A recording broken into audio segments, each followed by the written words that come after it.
Selamat datang di video ini. Sebagai respons terhadap sanksi Barat terhadap beberapa anggota negara-negara BRICS, Rusia telah mempercepat pengembangan sistem pembayaran internasional yang independen. Pada KTT BRICS minggu ini, Rusia berusaha membujuk sekutu-sekutunya untuk mengadopsi alternatif selain dolar untuk pembayaran internasional. Barat seringkali mengabaikan aliansi BRICS sebagai sebuah tontonan politik, tetapi apakah ini mulai memecahkan tatanan global yang dipimpin AS? Mari kita bahas. Intinya adalah bahwa era dominasi dolar AS atas dunia mungkin akan segera berakhir. BRICS berencana memperkenalkan sistem pembayaran ambisius yang diumumkan pada forum bisnis di Moskow. Di forum tersebut, para peserta diberikan kartu demo pembayaran BRICS pertama yang menandakan perubahan berani dalam kekuatan finansial global. Kartu ini memungkinkan peserta melakukan pembelian menggunakan teknologi blockchain yang bukan hanya sebagai metode pembayaran baru, tetapi juga simbol awal dari potensi revolusi finansial dan mungkin juga akhir dari era dominasi AS. Jadi, apakah dominasi dolar akan terancam? Ketika Vladimir Putin dan para pemimpin lainnya berbicara tentang mendolarisasi dunia dan mengembangkan mata uang atau sistem transfer nilai BRICS, apakah mereka bisa melakukannya? Jawabannya adalah ya dan tidak. Secara teori, mereka bisa melakukannya, tetapi tanpa rasa sakit? Tidak. Transisi ini tidak mungkin berjalan mulus tanpa tantangan besar. Seperti yang saya coba jelaskan, bukan karena dolar tidak bisa turun, dolar memang bisa turun. Namun, untuk mencapai dedolarisasi secara menyeluruh, dibutuhkan perancangan sistem yang matang dan kesulitan besar tak terhindarkan. Sistem pembayaran BRICS bukan hanya tentang memfasilitasi transaksi, ini tentang menciptakan ekosistem keuangan yang benar-benar baru. Blok BRICS, yang dipimpin oleh Tiongkok, telah lama berupaya mengurangi ketergantungannya pada sistem keuangan Barat seperti SWIFT, yang dikontrol ketat oleh AS dan sekutunya. Dengan memperkenalkan sistem pembayaran berbasis blockchain, mereka bertujuan untuk menciptakan alternatif yang terdesentralisasi dan tidak berada di bawah kendali Barat. Apa yang membuat sistem pembayaran BRICS berbeda adalah fondasinya yang berbasis blockchain. Tidak seperti sistem pembayaran tradisional yang bergantung pada otoritas terpusat seperti bank, pembayaran BRICS memungkinkan transaksi diverifikasi dan diselesaikan tanpa perantara. Hal ini sangat revolusioner, terutama bagi negara-negara yang telah terkena sanksi Barat.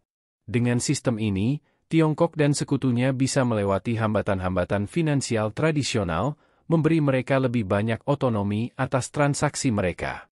Menariknya, sistem ini tidak hanya terbatas pada anggota BRICS.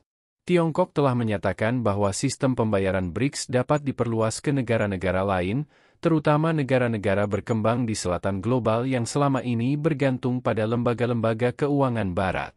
Dengan menawarkan pembayaran BRICS sebagai alternatif, Tiongkok memposisikan dirinya sebagai penyelamat finansial bagi negara-negara berkembang, sebuah peran yang gagal dipenuhi oleh Barat. Meskipun demikian, transisi ini tidak akan berjalan tanpa hambatan. Proses dedolarisasi penuh akan menimbulkan banyak tantangan, dan kita tidak bisa meremehkan kesulitan yang akan datang. Pada akhirnya, motivasi Tiongkok untuk meluncurkan sistem pembayaran BRICS bersifat ekonomis dan politik. Selama bertahun-tahun, Tiongkok telah mencari cara untuk mengurangi ketergantungannya pada dolar AS, khususnya dalam perdagangan internasional. Status dolar AS sebagai mata uang cadangan global memberi Amerika Serikat kekuatan yang luar biasa atas pasar keuangan dunia. Melalui sanksi, tarif, dan pembatasan lain, AS dapat mengendalikan serta memanipulasi perdagangan internasional demi keuntungannya sendiri. Namun, Tiongkok telah merasa cukup. Penciptaan sistem pembayaran BRICS adalah tantangan langsung terhadap dominasi dolar AS. Sistem ini memungkinkan negara-negara untuk berdagang dalam mata uang lokal, memberikan alternatif yang dapat melemahkan kemampuan AS untuk memberikan tekanan finansial pada negara-negara lain. Ini bukan hanya soal kebebasan ekonomi, tetapi juga kekuatan geopolitik. Tiongkok menggunakan pembayaran BRICS sebagai alat untuk memperluas pengaruhnya, terutama di kawasan selatan global yang selama ini merasa terjebak di bawah sistem keuangan Barat yang seringkali memberlakukan syarat-syarat dan pembatasan yang dianggap tidak adil. Pembayaran BRICS memberikan negara-negara ini cara untuk terlibat dalam perdagangan internasional tanpa harus bergantung pada dolar atau khawatir terkena sanksi Barat. Sebelum melanjutkan lebih jauh, beritahu kami apakah Anda menyukai videonya. Jika ya, silakan klik suka dan bagikan, dan mari kita lanjutkan. Lebih dari itu, keunggulan teknologi Tiongkok, khususnya dalam teknologi blockchain, menempatkannya pada posisi yang baik untuk memimpin inisiatif ini. Dengan kemajuannya dalam teknologi, Tiongkok berada jauh di depan, sementara negara-negara Barat masih bergulat dengan sistem perbankan yang dianggap ketinggalan zaman. Tiongkok menggunakan keunggulan ini untuk membangun masa depan keuangan global yang lebih aman, efisien, dan terukur.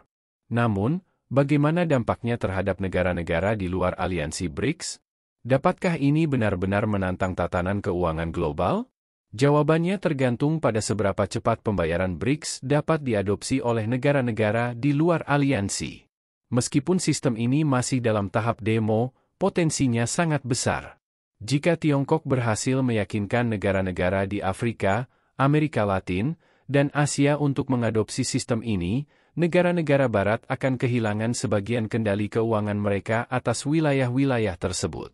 Sistem ini memungkinkan perdagangan menggunakan mata uang lokal, yang berarti negara-negara tersebut tidak lagi perlu menimbun dolar AS untuk terlibat dalam perdagangan internasional. Ini adalah perubahan besar dalam tatanan perdagangan global. Salah satu nilai jual utama pembayaran BRICS adalah kemampuannya untuk menghindari sanksi Barat. Negara-negara seperti Rusia dan Iran, yang telah dilumpuhkan oleh sanksi yang dipimpin AS, sangat tertarik untuk mencari alternatif. Dengan pembayaran BRICS, mereka dapat terus berdagang dengan negara-negara anggota BRICS tanpa takut akan pembalasan finansial dari Barat. Ini membuat pembayaran BRICS lebih dari sekadar sistem pembayaran. Ini adalah senjata politik. Bukan hanya negara-negara yang terkena sanksi yang akan mendapat keuntungan, tetapi juga negara-negara lain yang mulai melihat manfaat dari mengurangi ketergantungan mereka pada dolar AS. Bagi banyak negara di kawasan selatan global, ini memberikan kebebasan finansial dan kesempatan untuk melepaskan diri dari persyaratan penindasan yang sering diberlakukan oleh lembaga keuangan Barat. Namun, tantangan tetap ada. Sistem keuangan global yang telah lama didominasi oleh dolar AS tidak akan mudah digeser. Meskipun sistem pembayaran BRICS memiliki potensi besar, butuh waktu bagi negara-negara lain untuk mempercayai dan mengadopsi sistem ini sepenuhnya. Namun, fakta bahwa sistem seperti ini sudah ada telah menyebabkan gelombang kejutan di komunitas keuangan global. Saat sistem pembayaran BRICS terus mendapatkan perhatian dan daya tarik, kita perlu mengamati bagaimana hal ini akan berkembang lebih lanjut. Pembayaran BRICS mungkin menjadi langkah pertama menuju dunia pasca dominasi dolar. Dolar AS telah menjadi mata uang cadangan global selama beberapa dekade, tetapi saat ini kita mulai melihat keretakan dalam sistem tersebut. Meningkatnya inflasi di Amerika Serikat dan ketidakpuasan global terhadap lembaga-lembaga keuangan yang dipimpin AS mendorong komunitas internasional untuk mencari alternatif. Sistem pembayaran BRICS bisa jadi adalah solusi yang mereka tunggu-tunggu.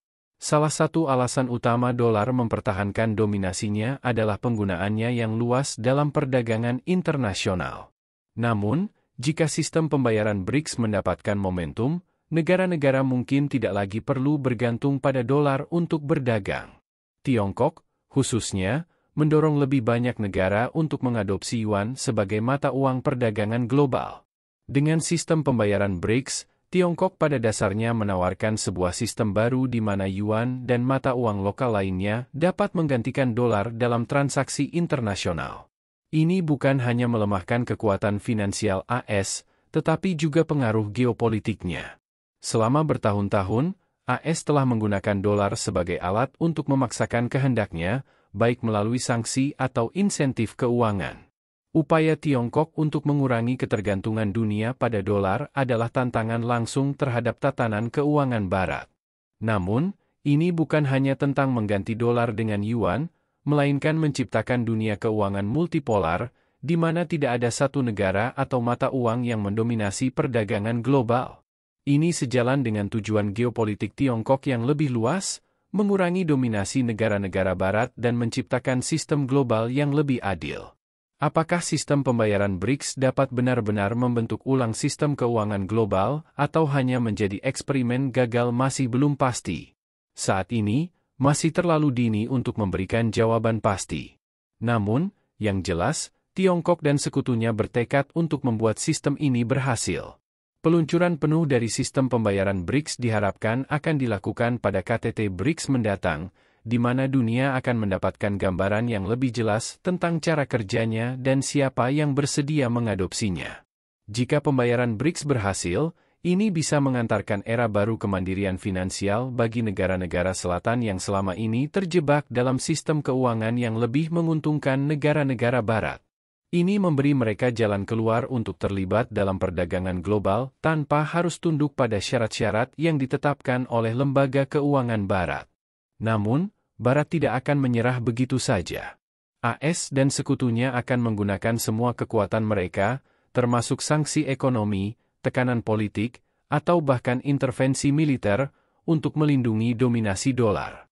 Perjuangan untuk supremasi finansial global baru saja dimulai, dan pembayaran BRICS adalah langkah awal. Sistem ini mewakili tantangan besar bagi seluruh tatanan keuangan Barat, dan dengan Tiongkok sebagai pemimpin inisiatif ini, dunia mungkin sedang berada di ambang era baru dalam keuangan global. Apakah pembayaran BRICS akan berhasil dalam menjatuhkan dolar masih harus kita lihat, tetapi satu hal yang pasti, status quo berada di bawah ancaman, dan dunia sedang memperhatikan perkembangan ini dengan seksama. Bagaimana pendapat Anda mengenai video ini?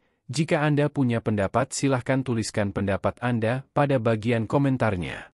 Dan jika Anda suka dengan video ini, silahkan klik like dan subscribe. Dengan begitu kami akan membuat video lainnya untuk Anda semua. Terima kasih dan sekian dulu, dan sampai jumpa di video berikutnya.